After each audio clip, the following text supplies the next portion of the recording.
We're now part of UL.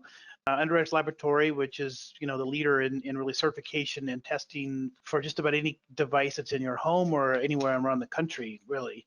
This division is really a more of a consulting group. It consists of both UL Renewables and HOMER. Within UL Renewables is a company called AWS True Power, which is an Albany, New York-based company that was acquired by UL in 2016.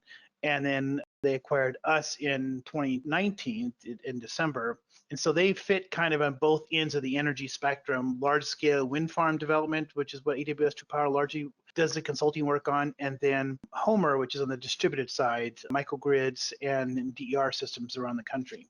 Just for anybody that's listening to this who's not familiar with HOMER, we came out of actually the National Renewable Energy Laboratories. This is a software platform that was originally developed in the mid-1990s. It slowly evolved over its time. It's an acronym, so it's a hybrid optimization of multiple energy resources. And specifically what that means is that when you develop just a PV array on somebody's roof, you really don't need our software to do that. You're just looking at what's your solar resource and what's your load profile, and then how would this solar panel offset your energy consumption. That's the solar rate will offset your energy consumption. That's essentially a pretty simple question.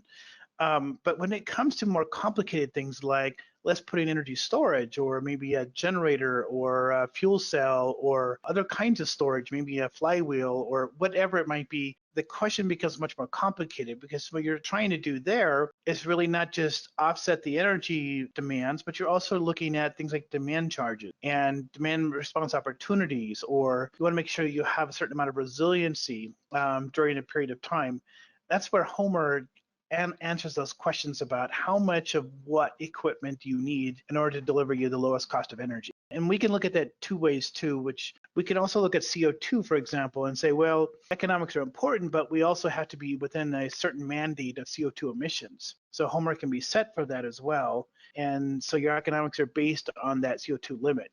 So since the 1990s until today, really this map started evolving in 2014. Where we started tracking it, but every blue dot there now represents a model that's been running our software. We're all pretty much in every country in the world on trying to understand, helping people answer those questions. And this is going to be about economics. And this is going to be on the grid or off the grid or weak grids. It's pretty much everywhere. And the interesting about this map is it also kind of starts to paint a picture about what is going on out there in the world, like East Africa or West Africa, or maybe New Jersey, New York, and that area there. Look at that, how black it is. Or you could almost see the outline of California. Largely in California, it's because of the fires and also because of they have strong mandates like New Jersey has. But it's just fascinating to help us understand what's going on in the world. Our users are across the board. We're really a technology agnostic. We don't promote any particular types of brands. We have some advertising that happens in our software, but that's about it. We are really just about being that neutral organization that looks at everything in equal level. So who's using our products are developers, component suppliers, schools. I guarantee there are schools in New Jersey that are teaching our software, engineering firms, government and NGOs. We do a lot of work with the World Bank, for example, or GIZ, which is a German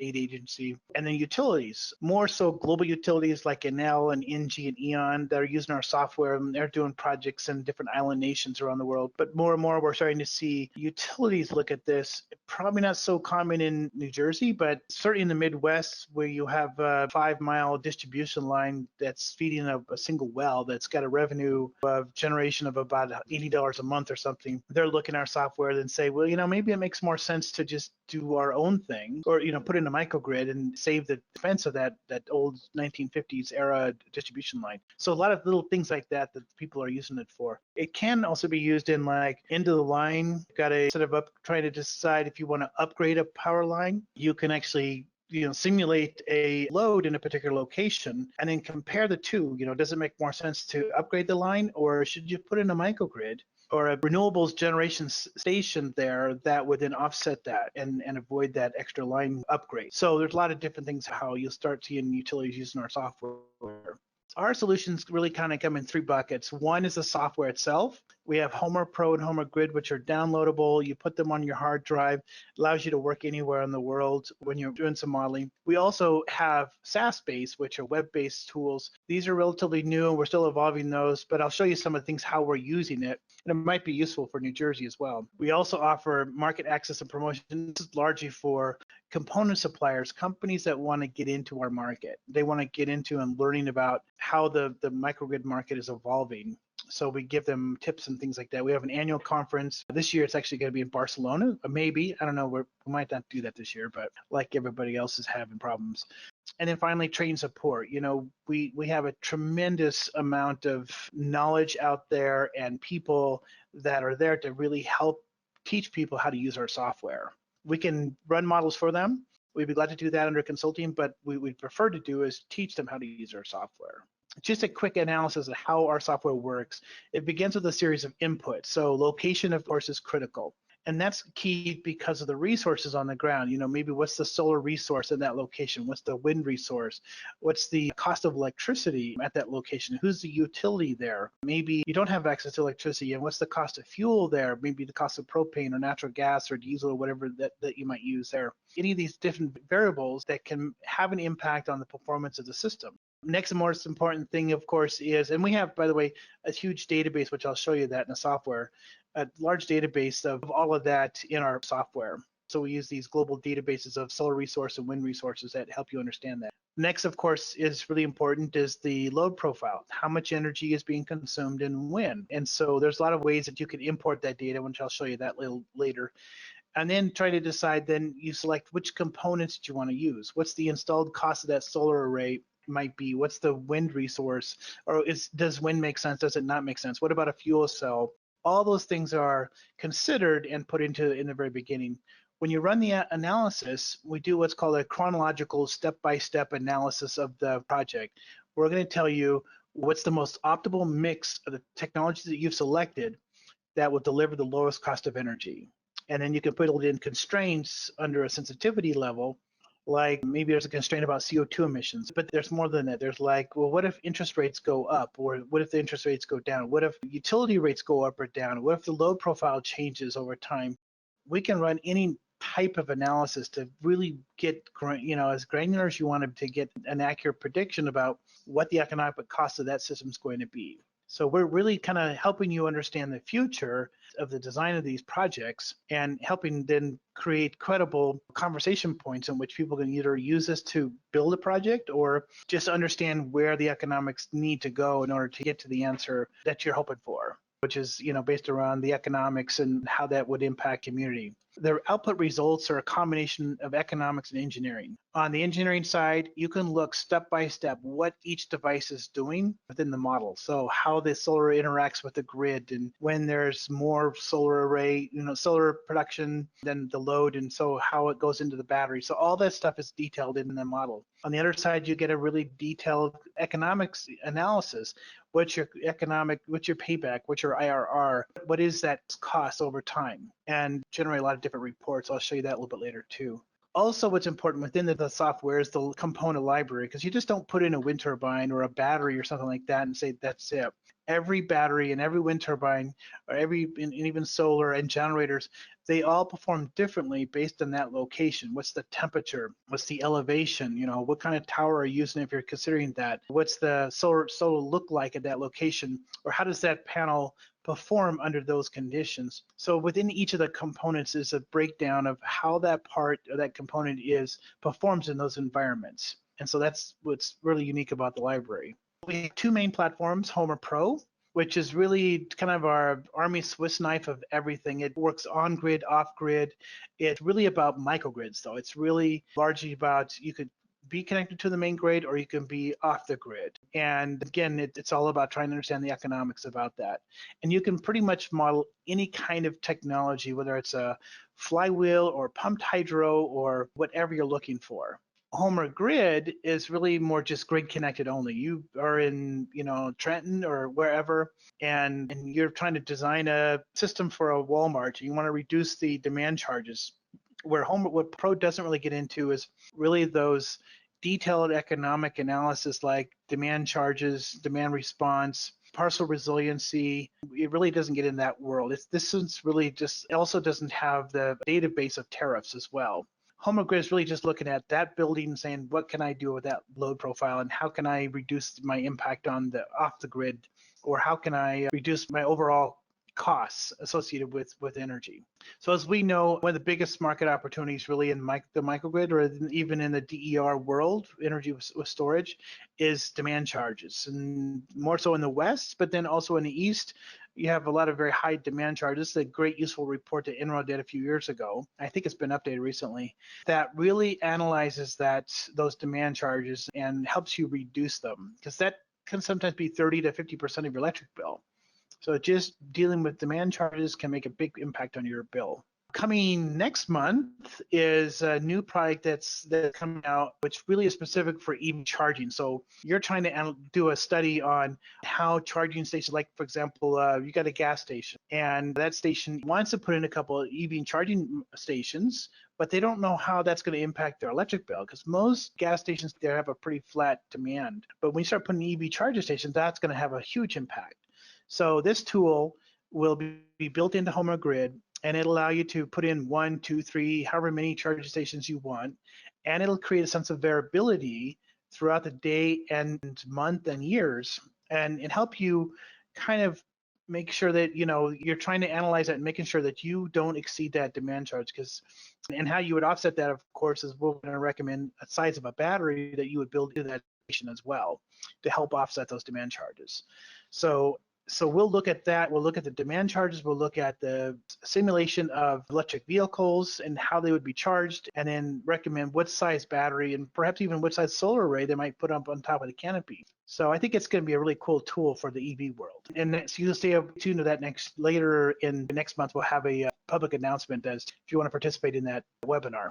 So also within the software we have, which gets quite technical, I don't know how important this is, controller API. So you're simulating, so a controller within a microgrid or even a DER system is analyzing what's going on and what energy is being consumed, and when it's looking at the cost of electricity now and in the future. It does even more than that. It's also looking at weather, and is there going to be a storm coming in? Is there another hurricane, whatever, coming through? So the control system will analyze the loads, analyze what's going on, and continuously optimize the assets there to minimize costs. And also to look at, like, if there's a storm coming in, make sure the batteries are charged. Don't discharge the batteries and sell that energy off in a demand response opportunity, because you're probably going to need to have that backup energy for in the event that the grid goes down. So we can then take third-party controllers like ABBs or Siemens or others and build that into the software. So when they run the simulation, they're actually running as accurate of a simulation as possible for that particular location using that person's equipment. And so this is more for companies that have the controller, and then we can help that in there. So another thing that might be useful as well is we also have a product called the SaaS API.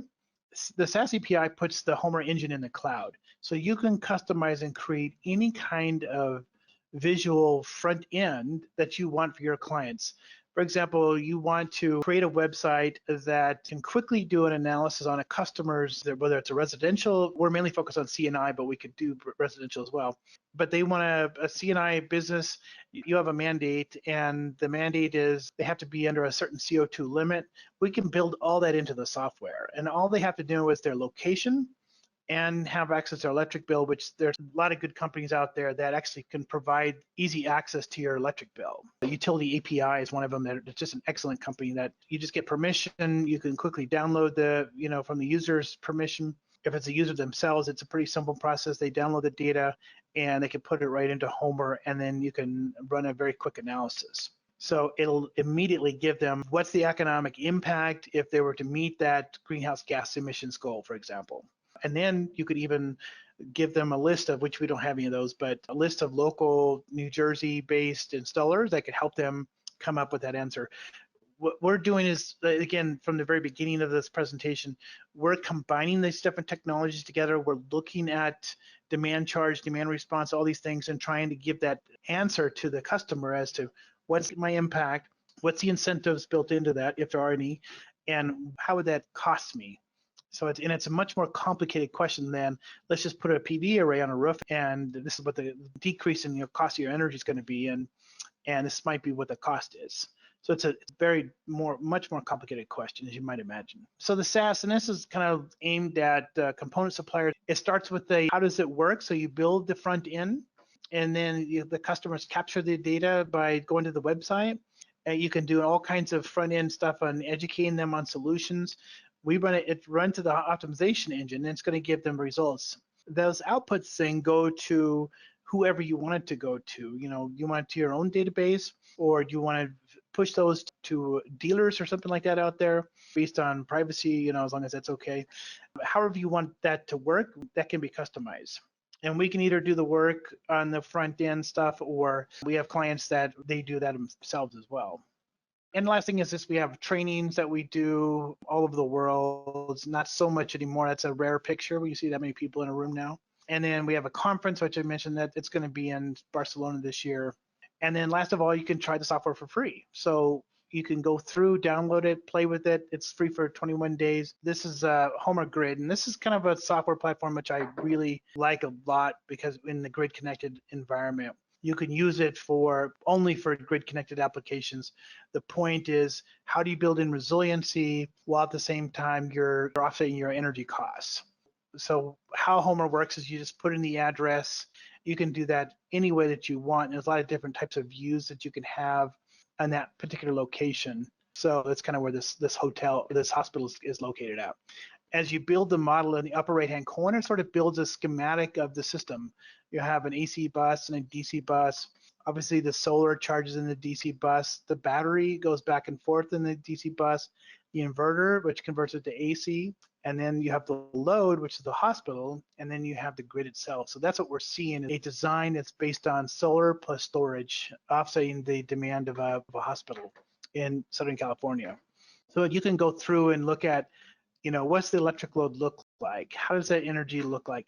So this beautiful picture is sort of a profile of the annual energy consumption of this hospital. Fairly flat load, not a lot of consumption during the summertime. Usually these will be redder if it was the case, but this is 24 hours a day, and this is 365 days a year. So this is what their picture looks like. The utility, here is Pacific Gas and Electric, one of those lovely guys. And so we have this database so we use a company called Genability, and every single tariff in New Jersey or anywhere in the country is in our software, is in our database. So when a customer goes, okay, what's your TOU rate? You don't have to try and build that tariff because they can be terribly complicated. And so we have it ready for you. But there are situations where the rate isn't available, or the tariff isn't available. It's a specialty rate. It's very complicated. We also have a customized tariff builder that a customer can use. So pretty much anything that if they need to figure out how to build a tariff, we can show them how to do that. Or we're going to have the tariff for you to make the process easier. And then there's the components, right? So with HOMER, you can model solar, obviously, solar PV, storage, and storage can come with just about any kind of storage. And then there's inverters and generators of any kind, whether it's a natural gas or propane or whatever, or biomass, and then even wind systems. So we can do any of these different technologies, plus down here CHP. So there's a lot of universities that still use a combined heat and power plant. So we could even model with that. So really what you're looking at, not just, there's more and more companies doing like what we do, but they're doing maybe solar and they're trying to do storage, but you don't see them outside of that. We're doing generators, we're doing wind turbines, we're doing flywheels, we're doing combined heat and power plants, we're doing generators of any field. We pretty much can do anything that's distributed energy in that location. So that's one thing that's really different about us. And we also have a way of modeling each battery at a very granular level too. This is gonna get a little complicated, so hold on. So up here, there's this little HOMER icon up here. If you click on that, and this is going to give you an idea of the level of detail that we go into each of the components. So we have storage. So this is the library of all the components. And you can look at, we have 3 different ways that you can model a battery. Most of them are done with what's called the idealized model, which means that when you modeled it, it's just looking at the number of cycles that the battery has in its lifetime. It's like, for example, this one's 3,000 cycles. It sort of counts backwards. And that gets you around 90% of the way, but it's not as accurate as it could be. And so what we've developed is now, so on the storage, so if you go to advanced storage module, you really start to look at the battery then in a much more a functional way. It's really looking at the capacity versus discharge. It's looking at temperature versus capacity. It's looking at cycle lifetime, temperature versus lifetime, and thermal characteristics. So what we're doing is we're getting to like 98 or 99% of the performance of the battery within the model. So it just depends on how detailed you want to be. We can build this model. So if you want to keep it simple, we can do that. Or if you really want to, you get engineering geeks that just love this stuff, you can do that for them as well. So just to give you that stops. So then there's the inverters, generators, wind turbines. We also then get into things like outages, and we can build in critical or non-critical. So we can split up the load. I mentioned that, like in a Sam's Club. You can, have just their freezer section being backed up all the time, the grill you don't care about, and maybe the main lights you don't care about because you've got some backup lights there. And so you can build that up and design the system so that it just does the most critical functions of that facility. And we can simulate the reliability. How many times a year does this happen? What's the mean time between failure? What's the repair time variability? Maybe even that is built into it because maybe they're not always the same, things like that. And then we also get into capacity shortage, which is really looking at, can you handle any downtime at all? Yes or no? Because the more you can handle, the less expensive the system might be in the design. We do in programs, so demand response events, incentives you can build into that. And then resources, of course, which is all the solar production in the location. So that's kind of what all the capabilities are on that side. So let me just jump to results. This basically kind of gives you an overview of what the output is. When it's all done, this particular customer, that hospital had, if they did a solar plus storage system, they have a 25% IRR and a 17% return on investment, and it'll pay for itself in about 3.7 years. So this is really critical information that a hospital director could use this and say, wow, maybe I should explore this in more detail. And we go beyond that. So we, when we run the simulations, we get these little bars here. And if you want to see all of the simulations, so when we ran the simulation, it ran hundreds of simulations. And this is just a partial sampling of all the simulations that HOMER ran to get to the winner. And the winner's always this one on the top line. So I'm just going to double click it and give you a little bit of more perspective of what it looks like. A lot of numbers, I know, but they're really great when you're trying to analyze what's going on in the design. You've got cash flow, and you can look at that a couple different ways and export that to a spreadsheet if you want to do the analysis work. You can compare economics. So this is looking at the grid only, like if you did nothing, and if it was grid connected, what the return on investment might be. The electrical, how much energy is coming from the grid and how much is coming from the PV system. The batteries, how hard they're being used, for example, and you can see that, how hard they're used. The PV isn't so useful. The utility, how much energy is coming from the grid, things like that.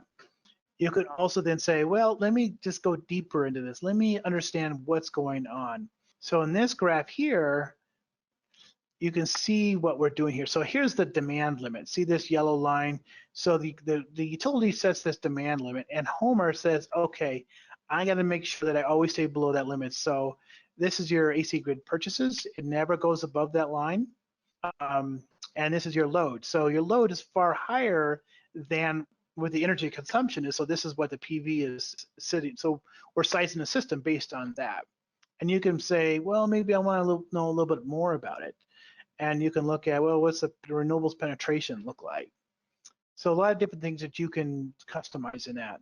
And finally, you can finish this off with like a really great little proposal. And these are customizable proposals. Let's make one real quick. It'll take a second here for it to generate. Right now it's only in Word. So the earlier version has in PDF as well. So this is what a report would look like. You can customize all these pictures if you want. Has a little table of contents, and it just goes into more and more about the project. The simple payback period. You can put in your customized information, things like that. And so it really breaks down exactly as user-friendly as it could be to help the customer decide, does this make sense to me?